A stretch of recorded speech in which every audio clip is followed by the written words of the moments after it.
So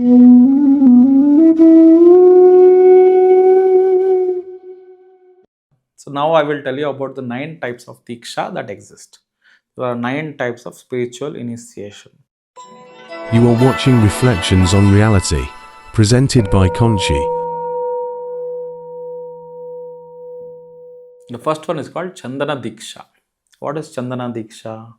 What is Chandana? Chandana is sandalwood.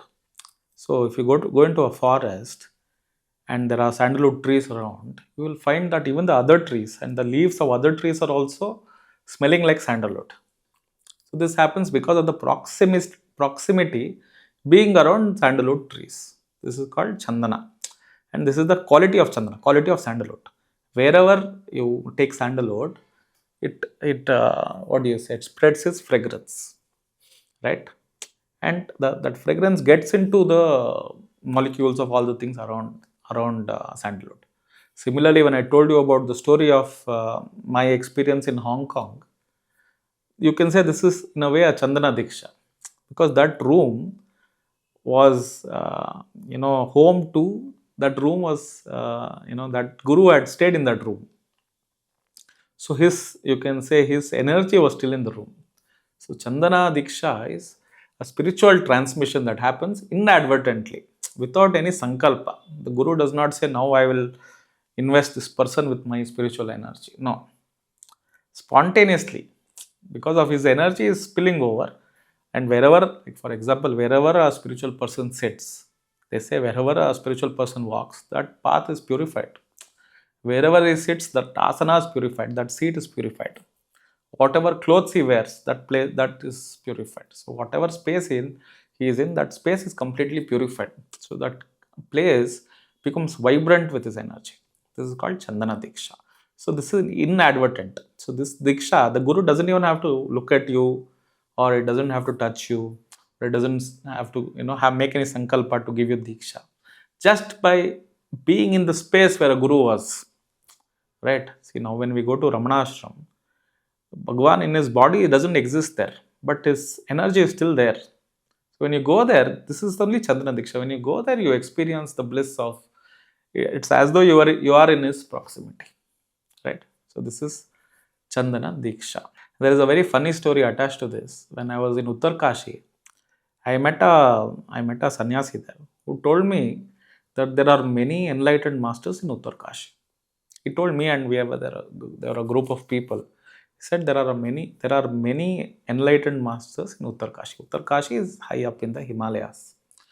So my friends who were my people around me, they asked this person, they asked the sannyasi, how do you recognize a spiritual? How do you recognize a liberated person? Or how do you recognize a enlightened person, right? So a concept of enlightenment was, they'll be in bliss or any something like that, they'll be shining, something like that. So all my friends were very excited and they asked, not they were not really my friends, but like travelers, co-travelers, right? They were all very excited about being in Uttarkashi and they wanted to know how to find out this person is enlightened or not. So then the sannyasi very cheekily told them, you can find out from their smell.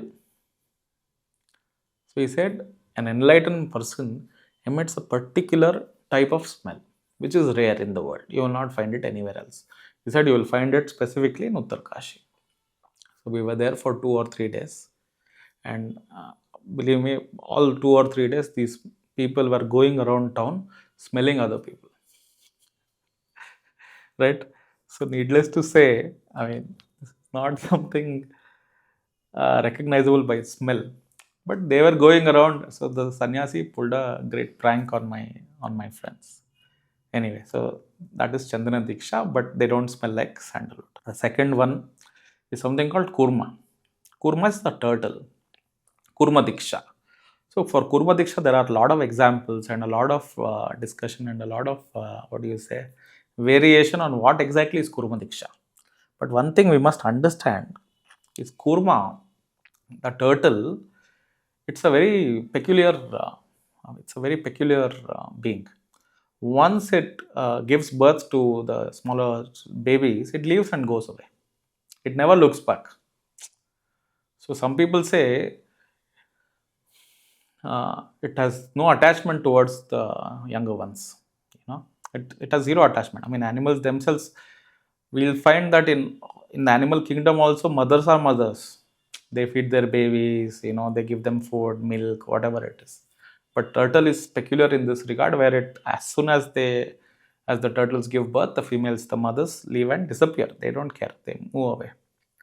So this is called Kurma Diksha. Kurma Diksha is, if you see, there is a story of Siddharameshwar Maharaj and Nisargadatta Maharaj. Siddharameshwar Maharaj is the guru of Nisargadatta Maharaj. So Siddharameshwar Maharaj, when he met Nisargadatta, he told him, "You are not the mind, you are not the body, you are the self. Why are you roaming around trying to be this and that? Remain as the self." So this was his Deeksha. It says, be as the self. And he went away. He went away. Nisargadatta Maharaj never met his guru again. Never visited, nothing. This is Kurma. The guru came, gave, disappeared. Never bothered. And Nisargadatta Maharaj attained the self with that teaching. With that teaching, Nisargadatta Maharaj attained. He said, my guru has told, he has no reason to lie. Why will he lie to me? He says, I am not the body. I am not the mind. He says, I am the self. He says, I have to remain as the self. I will remain as the self. This much is enough. This much is enough. And he attained himself. He attained the truth. This is called Kurma Diksha. The third one is called Chaya Nidhi. Chaya means shadow. Nidhi means treasure. So what treasure is in the shadow? So living in the shadow of the Guru means being a shadow to the Guru, being around him at all times. Being around him at all times, what happens? You are with a spiritual person, you are with a realized person. At all times you are spending time with them.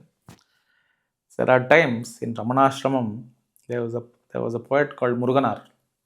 Many villagers would come to Ramanashram and they would see Muruganar sitting outside in the ashram.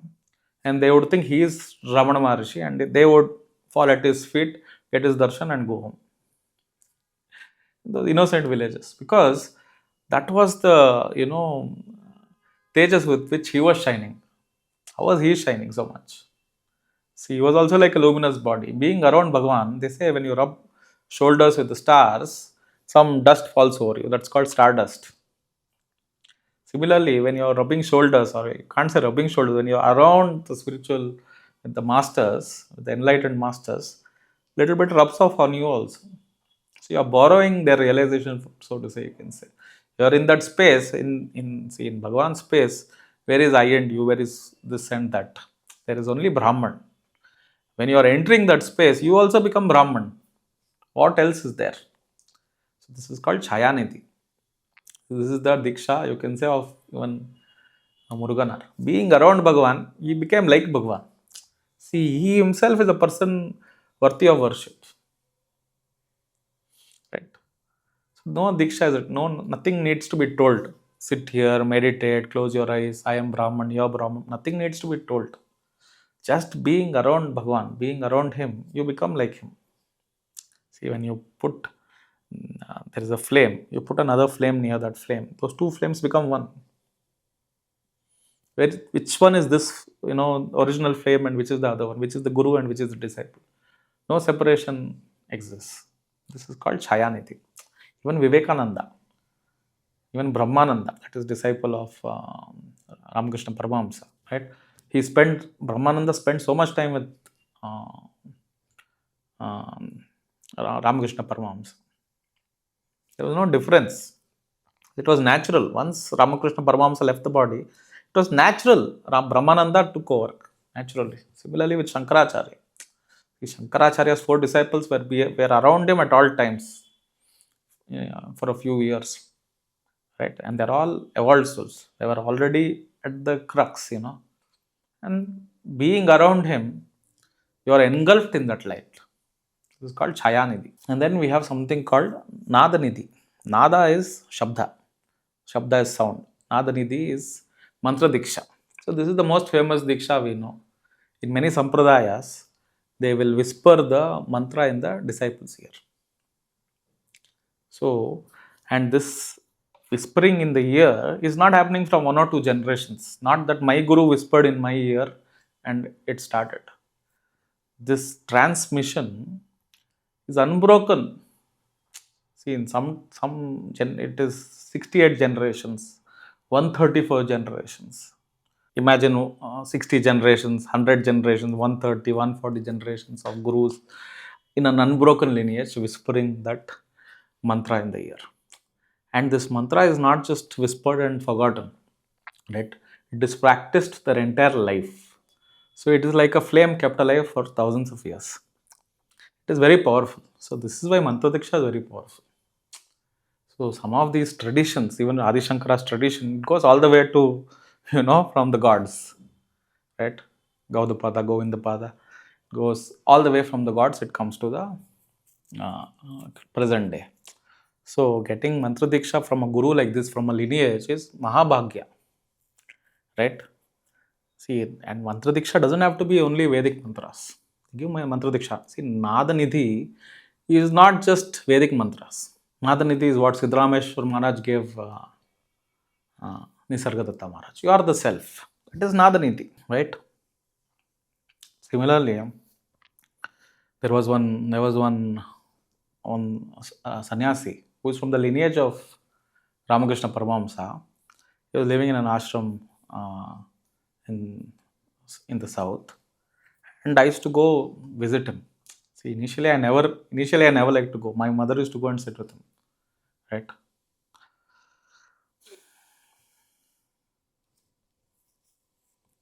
My mother would go and sit with him, and I used to always wonder why she's sitting with this man. For some reason, I was not very comfortable being around him. You know what I mean? I was not. See, sometimes it's not necessary that every human being you meet, you have to resonate with that person. Similarly, this Swamiji, I was not very comfortable with him. For some reason, I would look at him and I feel he appears to be an old man, but he is not an old man. He only looks like an old man.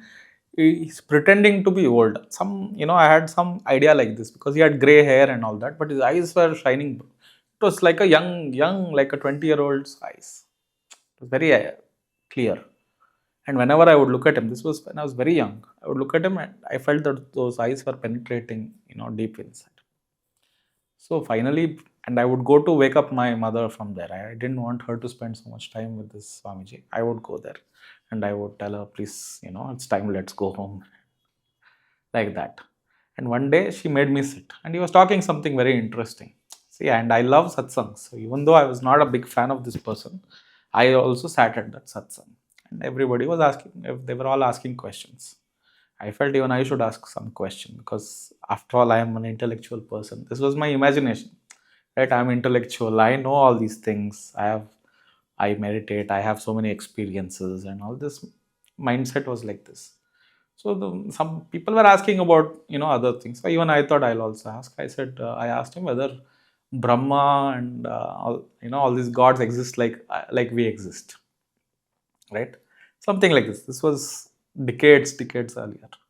I asked him, does Brahma exist the way I exist? And shockingly, he started abusing me. So he started scolding me. He said, first know about yourself, what is wrong with you? And he became, I won't say abuse, as in he started scolding me. He was not using any bad words or anything, but he started scolding me. He was very aggressive. And I got shaken up because I did not expect this. I was not expecting him to react to me so, menacingly. Because generally when I meet Swamijis and all that, they're very loving towards me. There some for some reason I find that loving attitude and I find some, comfort being around them and all that. And I've had good experiences with many of them. But this man screamed at me and started scolding me. And I came back, I told mom, this man is not realized. He has no, sense of how to behave with people. I am not his disciple. Why is he scolding me and all that? So this was my first experience with him. But many years later, I would go back. Something in me changed that day. I would go back, again sit with him, again talk to him, again, and slowly I started seeing another side to him. And I realized why I did not trust this man. Because I felt, now I know that he had no identity with the body. He didn't identify with the body. So even the body was like you can say it was an old body. He did not identify with it. He was like Shuddha Atma, right? He was free from the body. So his eyes reflected that freedom. His eyes reflected that sense of, agelessness, right? So this person is Shantananda Swami. He is a direct disciple from the lineage of Ramakrishna Paramahamsa. I think his guru was Purushottamananda. They have a ashrama in it's called Vashishta Gufa in the Himalayas near Rishikesh. It's called Vashishta Gufa. He was the guru from there.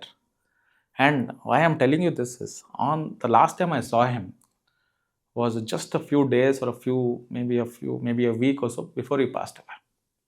And when I went to his room that day, he made me sit with him. And nothing, unprovoked. I did not ask him anything. I was not seeking initiation or anything from him. He made me sit with him. He opened a book. It was, written by Ramana Maharshi, and he read out this passage called Karturagnaya Prapyate Phalam. Right? And see, I'm not a Vedic scholar. I'm not a Sanskrit scholar. Most of the things I never understand. But he read out and passage by passage, unprovoked. I had not asked him. I did not seek his anything. He made me sit next to him like a father, so lovingly, so much with so much compassion. It was just pouring forth. Word by word, he explained to me the verses from that book, written by Bhagwan, written by Ramana Maharshi. He knows that I am Ramana Maharshi's disciple. So he narrated, he read out passage by passage, verse by verse, word by word, explained the meaning like you would explain to a small child. And it was every word coming out of his mouth that day was like nectar. It was bliss to my ears, to my heart. So much joy. And I did not know at that time that this was the last meeting I would have because I was meeting him for almost over 10 years. So I used to, whenever we go, we know he's there. We know his place. We go and visit him. It was never like he will never be there. We always felt like he's there. So, but this is Nadanidhi. This initiation he gave me, this is only Nadanidhi. This is not Vedic mantras. This is not, he did not whisper anything in my ear. But it was an initiation which even I was not aware of. See, this is the grace of the Guru. This is called Anugraha. Right? Just he called me, made me sit next to him, gave me word by word, verse by verse, and then he gave me his book with a personal message written by him, signed by him. He said, read this book. He gave me a couple of his books, and then he walked me out of the office ashram. So this is all, see, not that we deserve it, but this is the compassion of a guru. See, even when we are undeserving, I started with a little bit dislike of this person, faithlessness also, but he embraced me. He took away all those delusions, right? So this is called Nadanidhi. And then we have something called Sparsha. See, Sparsha or Shaktipat, we all know. See, we might have seen pictures or we might have seen videos, or physically we might have seen with our own eyes some people touching the Agna Chakra of the disciple, and these people start vibrating and start screaming and all of these things. This is called Shaktipat. This is Sparsha Nidhi or Sparsha Diksha. Sparsha means touch, true touch. Generally, Kundalini Marga on Kundalini Path, all the touching, all these things happen in Tantra. Tantric paths, Kundalini, Chakra activation, all these things are happening through touch, through Shakti path. Right? So, whatever energy is within them, see, their hands are all very powerful mediums of energy. So, when you're touched by a living master, when you're touched by a guru, the energy is transferred.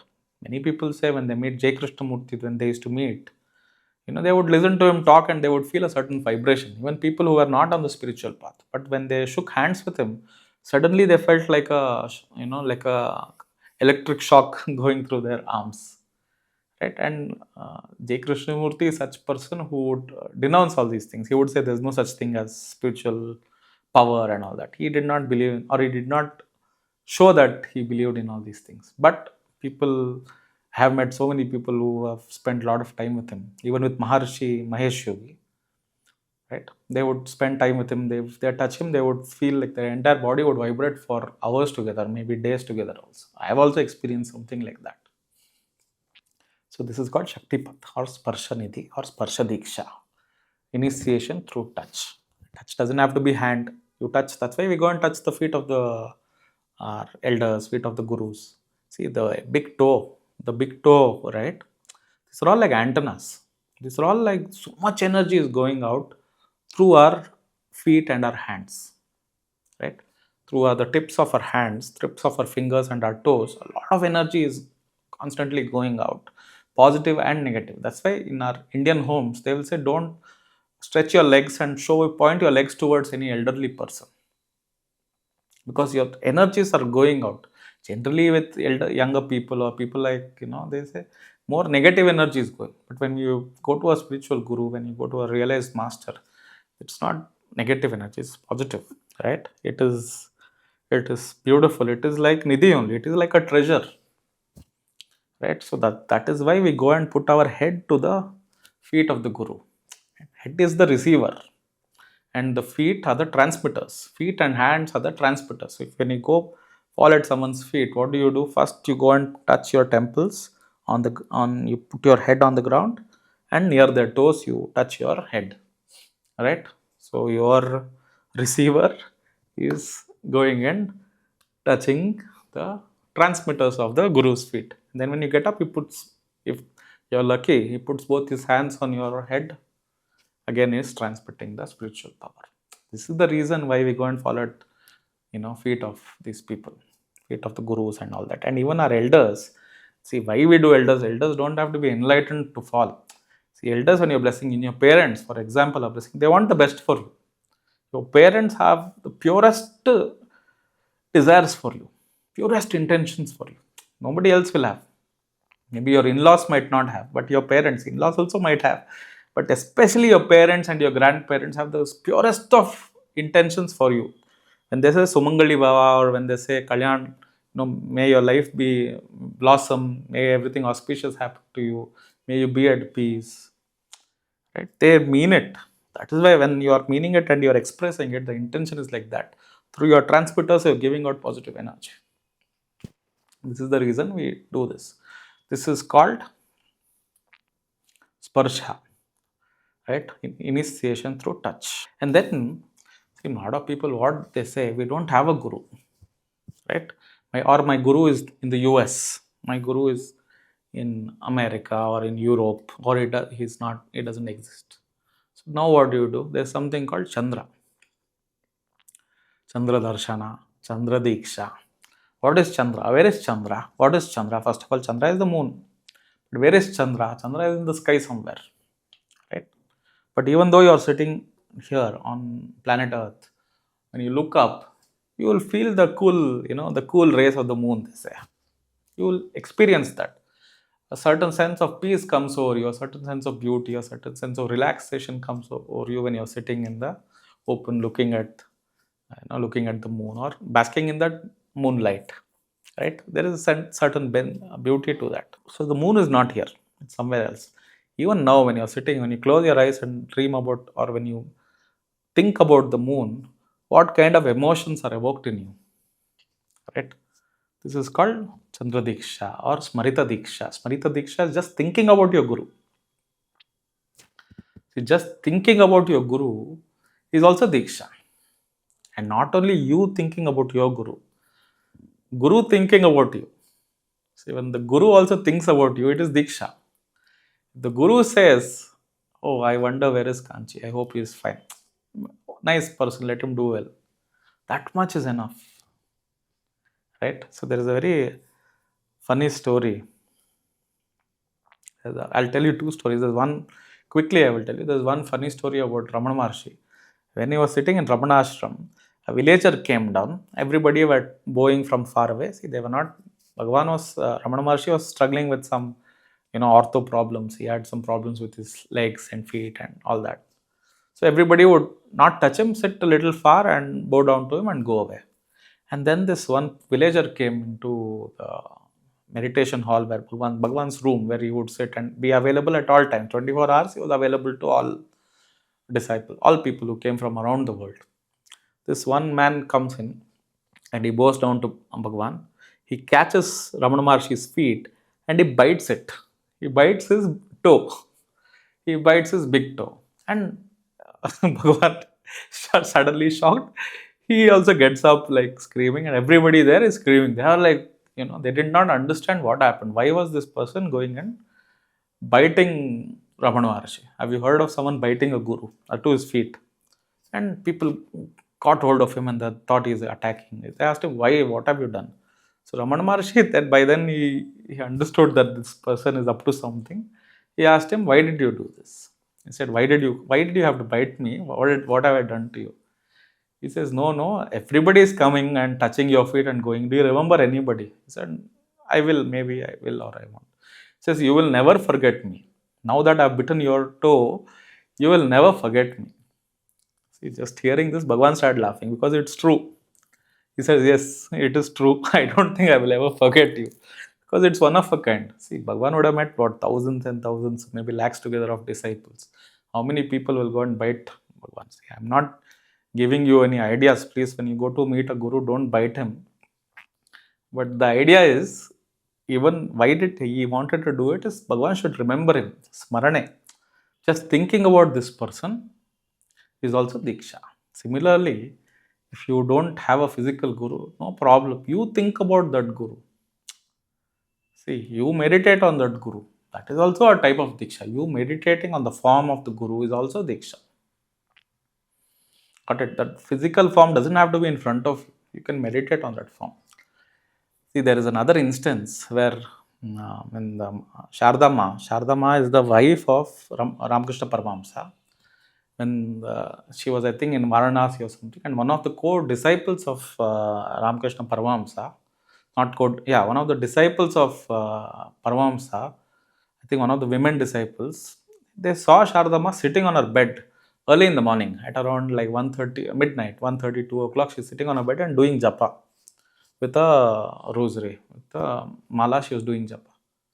And looking at her, these people got worried. Why is Shardama doing japa in the middle of the night? Nobody does at 1 o'clock, 2 o'clock. She's sitting on her bed and doing japa. So they went up to her and they asked her, why are you, after she finished, they went and asked, why are you doing japa? Why? What is wrong? Why are you doing? Because they had not seen her doing sadhana like this. So then she said, somebody she had initiated, one of her disciples who she had initiated, did not do japa on that day. So that person had forgotten, or for some reason she did not do japa. The mother did not want her disciple to lose that, that connection. So on her behalf, she was doing.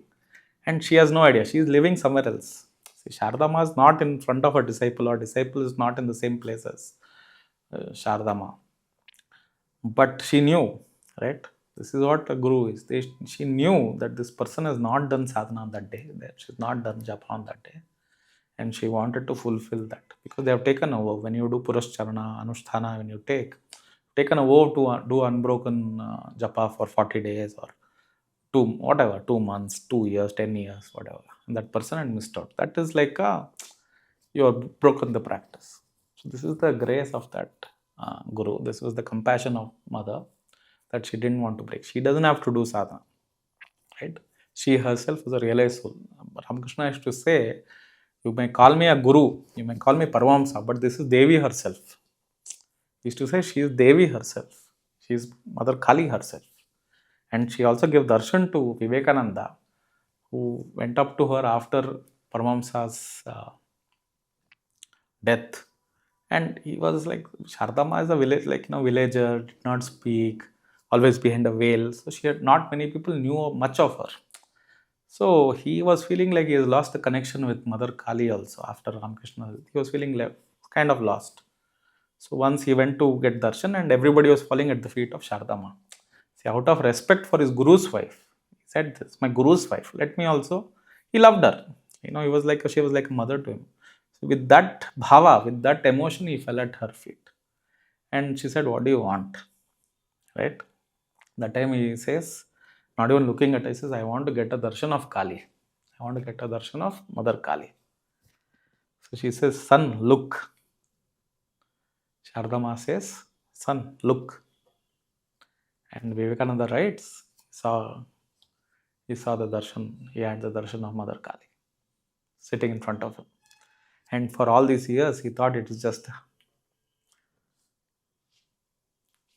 all these years, he thought she's just the wife of the Guru, uneducated, illiterate woman from Kolkata, from somewhere in, West Bengal.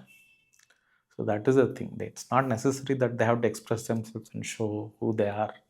But when the time is right, when you are ripe, when you have done your sadhana, and your heart, you're truly, devoted, surrendered to the Guru, you will find that your Guru is none other than divine.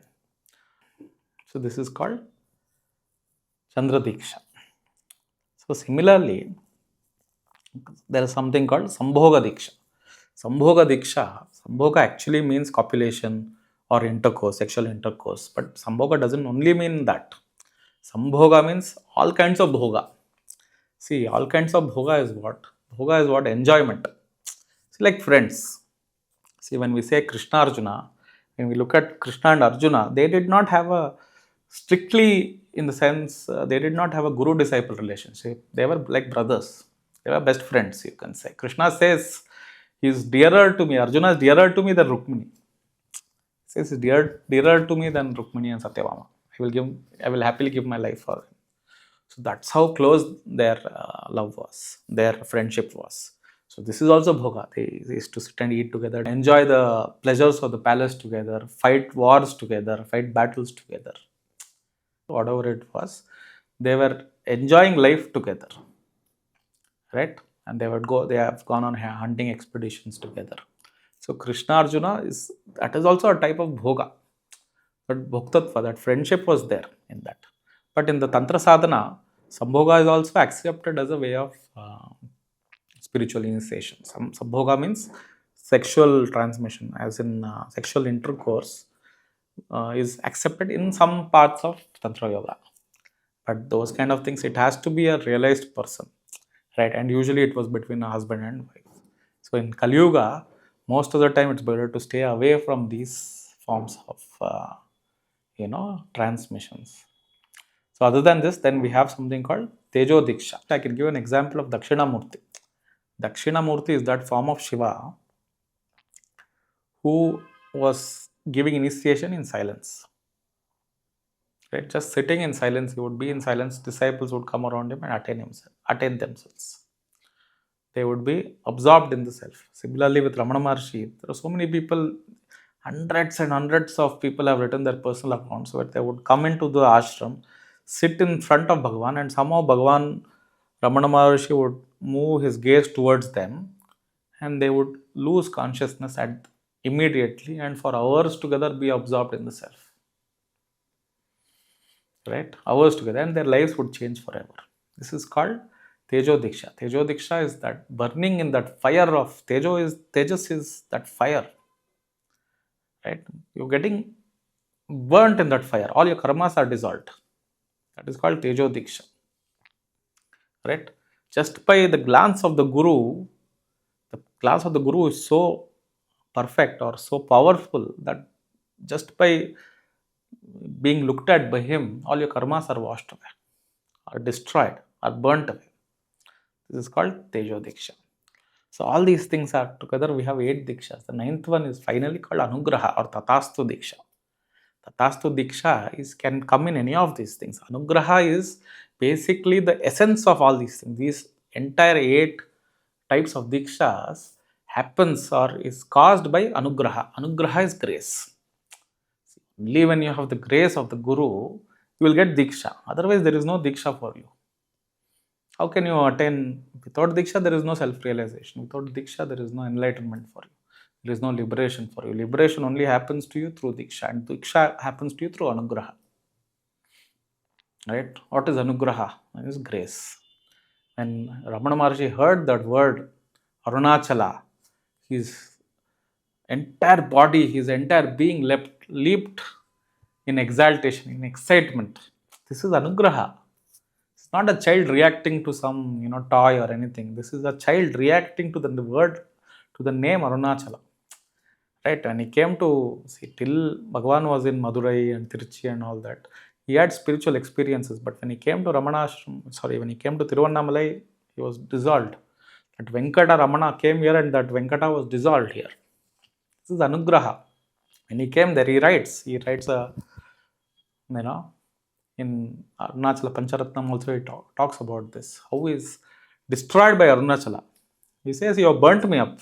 There's nothing left. This is only Anugraha.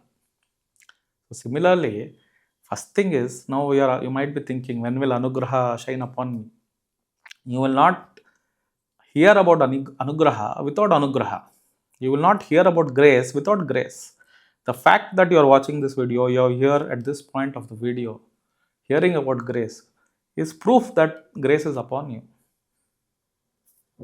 Right?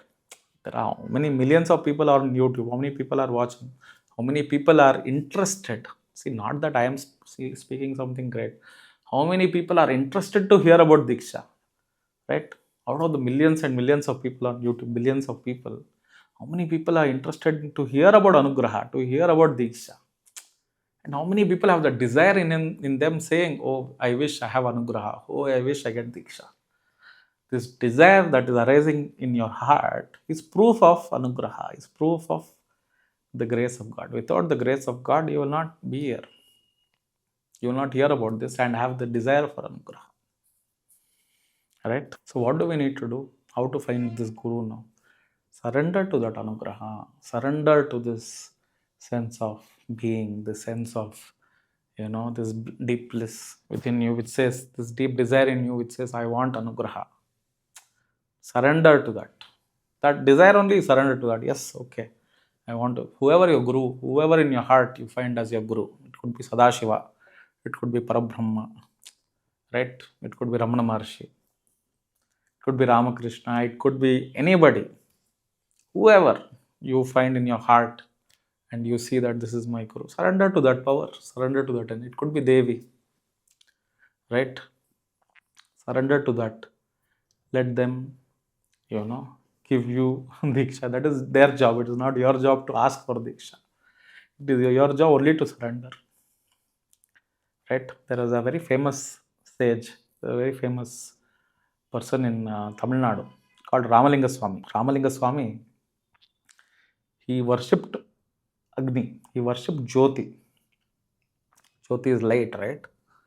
Atma Jyoti. That is the light of consciousness, the light of the soul. He worshipped that. And that light itself became his Guru. He was 100% devoted to that. There is a very famous, used to sing, Arut Peranjodi, Tani Perun Karunai, Arut Peranjodi. That is his famous, the verses he's written. And he would always chant this also. And finally, he disappeared into this light. His room was locked, and in the room he disappeared into light. Ramalinga Swami disappeared into light. Into the light he was worshipping. So you might have heard of Andal. She disappeared, into the temple, Dana Sambandar in Chidambaram. He entered the temple and disappeared into the Shiva, into the chamber inside. Right? So there are all these instances. What is needed, what is lacking is not any sadhana or anything. It is surrender, it is faith. Have faith in your Guru. Surrender to the Guru. Right? See, what sadhana mean? What technique do you need? Now, Hanuman is immortalized. We say Chiranjeevi. Hanuman is Chiranjeevi. See, what is he? He is a Vanara. Right? But he has become Chiranjeevi. Why? Forget whether he is alive or he is living in the body, all those things. Whenever we say Rama is Bhagavan Mahavishnu. But whenever we say Rama, we think of Sita. Of course, we think of Sita, Lakshmana, and then we think of Hanuman. Hanuman is immortalized along with Rama. Right? And in the Ramayana, they say, wherever there is Ramanama, there is Hanuman. Means that is his life. Similarly, don't need extracurricular techniques, some I'll do this yoga, that yoga. None of that is needed. Surrender is needed. Devotion is pending. Have devotion towards your Guru. Have, surrender to that energy. Right? For example, Krishna Arjuna. When we say Arjuna is not separate from Krishna. Even in previous lifetime, there were Naranarayana. Right? And during Dwapara, they were Krishna Arjuna. Krishna Arjuna, they might be two separate bodies, but it is one name, it is one soul. Right? That was their love for each other. That was the love that Arjuna had for Krishna. And why Krishna had that love for Arjuna? Because Arjuna had that love for Krishna. It is a mutual thing. When you surrender to God, they say God is, what is the power that captures God? It is devotion. They say God is powerless in front of his devotee. He can kill all the asuras. He can destroy the three worlds. But he is powerless in front of his devotee. Whatever the devotee says, God has to do. Similarly, the Guru is powerless in front of his disciple. Right? If you accept your Guru as your Guru, and you surrender, he is powerless. He has to give you his own state. He cannot make you something else. He will give you his own state.